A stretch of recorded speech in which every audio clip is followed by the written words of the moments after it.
नमस्कार, माझे नाव तन्वी रवींद्र दवणे, त्रिमूर्ती विद्यालय व रामराजे कोकाटे ज्युनियर कॉलेज टाकळी, इयत्ता 6वी चा विद्यार्थी। प्रथमतः मी यश कल्याणी परिवाराचे आभार मानतो व मी सावित्री बोलते या विषयाला सुरुवात करतो।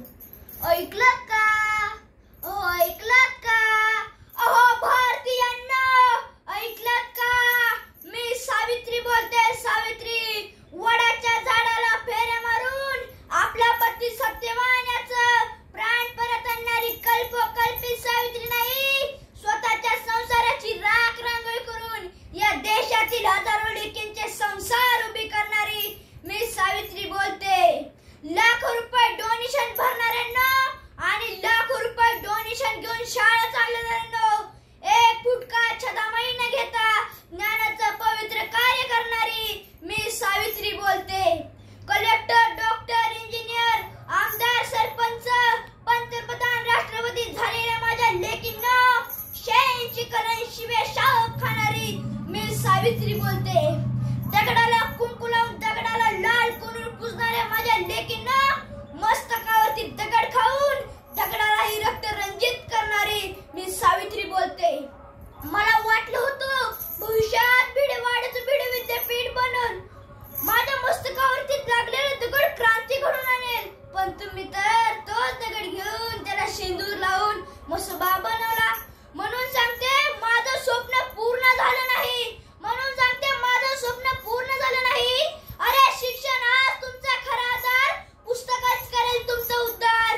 पुस्तक वाचून दूर करा अज्ञानाचा आजार, पुस्तक वाचून दूर करा अज्ञानाचा आजार। कळकळीने सांगते हो, मांडू नका शिक्षणाचा बाजार।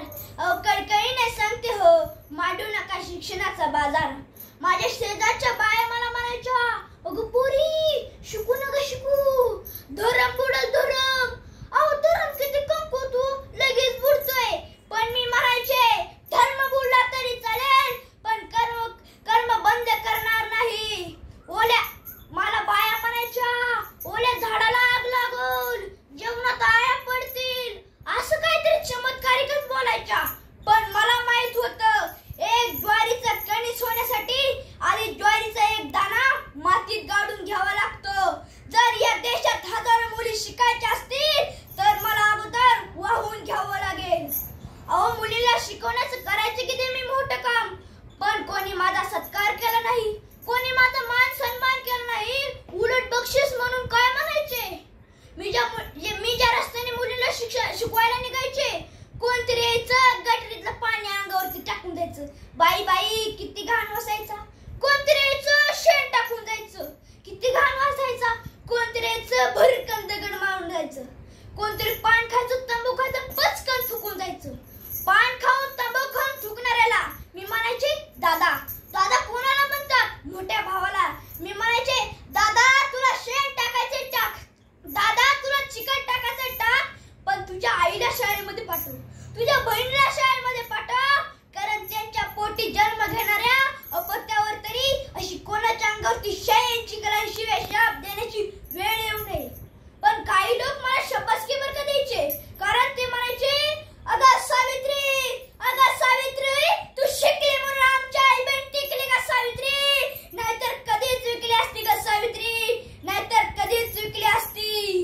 खंडोबाला पूजणाऱ्या मुरुळ्या झाल्या, देवाला पूजणाऱ्या देवदाशी झाल्या, विठ्ठलाला पूजणाऱ्या वारकरी झाल्या, पण ज्यांनी माझ्या सावित्रीला पूजलं तर डॉक्टर, इंजिनियर, कलेक्टर, वकील झाल्याशिवाय राहणार नाही, वकील झाल्या। आणि एक दिवशी लो बाबांना ही बातमी कळाली, मी ज्या रस्त्याने मुलीला शिकवायला जायचे त्या रस्त्याने या सावित्रीच्या अंगावर काय पण चिखल घाण टाकतात। लो बाबा दुसऱ्या दिवशी घरी आले आणि म्हणाले, सावित्री चल तू त्या रस्त्यानं, कुणाची बिसात आहे का अंगावर शेण चिखल टाकण्याची।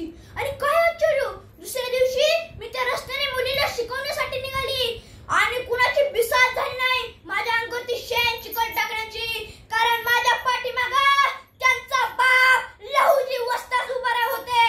मी लहू बाबांना एवढेच म्हणेन, वाघ कधी विकत नाहीत कुत्र्यांच्या बाजारामध्ये, वाघ कधी विकत नाहीत कुत्र्यांच्या बाजारामध्ये, आणि विकणारे टिकत नाही लहूजींच्या दरबारमध्ये, आणि विकणारे टिकत नाहीत लहूजींच्या दरबारमध्ये। जय ज्योती, जय सावित्री। धन्यवाद.